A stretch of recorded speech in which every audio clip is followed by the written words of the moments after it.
अस्सलाम वालेकुम बिस्मिल्लाहिर्रहमानिर्रहीम। तो ज़्यादा दिन नापाक ना रहें। बहुत सारे लोग बेवजह ज़्यादा दिन तक नापाक रहते हैं, चाहे वो हैज़ की हालत में हो, चाहे वो जनाबत की हालत में हो, चाहे वो निफास की हालत में हो। वो बहुत आराम से नजिस और नजासत में घूमते रहते हैं। देखिए, इससे बहुत ज़्यादा तकलीफ़ होगी, आपको परेशानियाँ आएंगी और बहुत सारी मुसीबतों का सामना करना पड़ेगा। जैसे ही आप नजिस हो जाते हैं, आप फ़ौरन पाक होके नहा लें। देखिए, कुछ लोग होते हैं जो जनाबत की हालत में होते हैं और रात को ऐसे ही सो जाते हैं, नजिस चलिए कोई बात नहीं, रात को सो जाएं, पर जैसे सुबह उठें तो आप पाक होकर नहाएं, चाहे औरत हो या आदमी हो। देखिए, नजासत एक ऐसी चीज़ है जो घर से रोज़ी और रिज़्क ख़त्म कर देती है। घर में खैर व बरकत नहीं होती है और जिस चीज़ में भी हाथ डालेगी उसमें बरकत नहीं होगी। आदमी जिस काम के लिए भी जाएगा वो काम नहीं होगा और घर में भी शैतान दाखिल होंगे और इंसान के सर पे भी शैतान सवार होंगे। तो जब भी आप नजासत की हालत में हो या नजिस हालत में हो तो आप फ़ौरन पाक होकर करना है। चाहे वो कोई सा भी गुस्ल है वो फ़ौरन फ़ौरन करें।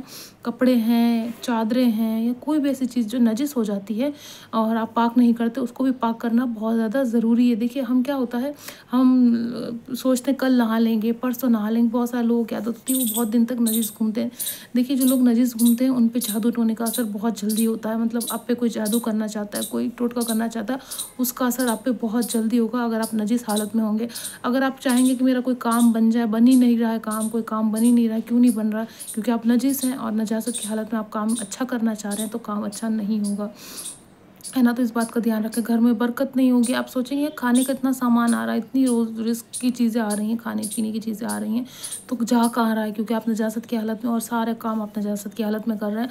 घर में लड़ाई झगड़े होना शुरू हो जाएंगे, घर में बीमारियाँ होना शुरू हो जाएंगी। ऐसी ऐसी बीमारियाँ होंगी जो बीमारियाँ ठीक ही नहीं हो रही। तो घर में कोई ना कोई ऐसा इंसान है जो नजासत की हालत में रहता है। देखिए, नजासत की हालत में हमें नहीं रहना चाहिए, है ना? इतने सारे गुस्ल हैं, जो भी गुस्ल आप पे वाजिब हैं वो गुस्ल आपको करना चाहिए।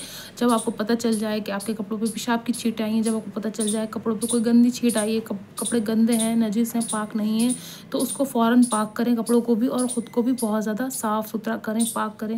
और जो जगह गंदी हुई है, जो जगह नजिस हुई है, उस जगह को भी पाक करना बहुत ज़्यादा ज़रूरी है। देखिए, जिस तरह से मैंने कहा, घर में लड़ाई झगड़े शुरू हो जाएंगे और भी बहुत सारी परेशानियाँ हैं जो शुरू हो जाएंगी घर में और आपका कोई काम नहीं बनेगा। तो अगर आप चाहते हैं कि आपके काम बनने लग जाए, आपके घर में खैर व बरकत आए, घर में कोई लड़ाई झगड़े ना हो, कोई मुसीबतें ना आए, कोई परेशानियाँ ना आए, तो आपको ये करना बहुत ज़्यादा ज़रूरी है। क्या करना है? गुस्ल करना है। गुस्ल को टाले नहीं कि अरे नहीं आज नहीं कल कर लेंगे, कल तो जुम्मा है, कल नहा लेंगे। बहुत सारे लोग होते हैं आलसी जो नहाने से बचते हैं। तो ऐसे लोगों को आप सलाह दें, जो लोग पाक होकर नहाते हैं, जो नजासत से दूर रहते हैं, उनको सलाह दें कि देखिए, अगर आप पाक होकर नहीं नहाएंगे तो आपके ऊपर शैतान सवार हो जाएगा, जो बहुत मुश्किल हो जाएगा शैतान को दूर करना, है ना?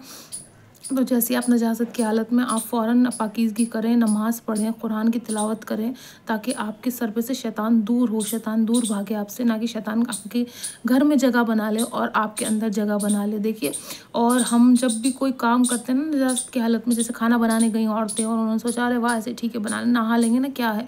नहीं, उसमें खाने में बरकत नहीं होगी। वो ग़िज़ा जो है वो पेट में तो जाएगी, पर वही सारी चीज़ें होंगी कि आपको पेट की बीमारी होना शुरू हो जाएगी, आपको कोई ऐसी मुसीबत या कोई परेशानी आना शुरू हो जाएगी कि आपका सर का दर्द बंद नहीं होगा। आपने देखा होगा बहुत सारे लोग सर के दर्द की शिकायत करते हैं, पेट के दर्द की शिकायत करते हैं, वो इसलिए क्योंकि खाने में पाकीज़गी नहीं होती है, खाने में कोई मतलब सफाई नहीं होती है, या खाना जो बना रहा है वो नजीस इंसान है। तो उसका बहुत ज़्यादा ज़रूरी है कि जो है पाक होना, है ना? पाक जितना जल्दी हो सके उतनी जल्दी आप पाक हों। और घूमने से कुछ नहीं होगा, खाली जो लोग खाली खाली घूमते हैं ना कि अरे नहीं हम नहा लेंगे नहा लेंगे, नहीं, या पाक हो लेंगे, आपको पता ही नहीं चलता आप कब नजिस हुए। मैं कह रही हूँ जिस तरह से आप किसी भी हैं, जैसे बहुत सारी बहनें मेरी हैज़ की हालत में होती हैं, तो वो उनका हैज़ कंप्लीट भी हो जाता है तो उनकी चादरों पे कहीं ना कहीं धब्बे रह जाते हैं, उनके कपड़ों पे रह जाते हैं, वो ऐसे ही रख देती हैं या फिर वो साफ़ कपड़ों के साथ उनको डाल देती हैं धोने के लिए। ऐसा भी ना करें, जो कपड़े नजिस हैं उनको अलग धोएं, जो पाक कपड़े हैं उनको अलग धोएं, जो मतलब पाक नहीं, जो साफ़ कपड़े हैं उनको अलग धोएं, जो नजिस कपड़े हैं उनको साथ में ना मिलाएं, है ना? इससे क्या होगा, सारे कपड़े गंदे हो जाएंगे और नजिस हो जाएंगे,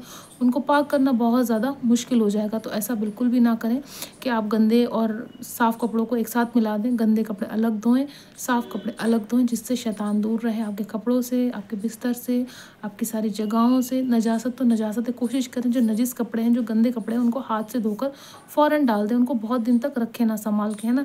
बहुत सारी बहनों की आदत होती है कि बहुत दिन तक नजिस कपड़ों को संभाल के रखती हैं या उनको फेंक देती हैं। ऐसा भी ना करें। देखिए, जहाँ आप फेंकेंगी, जहाँ पर वो करेंगी, वहाँ पर भी मतलब आपको सोचना है कि आपका लिबास है जो पहना हुआ है वो वहाँ जा रहा है, कहीं गंदी जगह जा रहा है, उसको पाक करें, साफ़ करें, धोएं अच्छे से।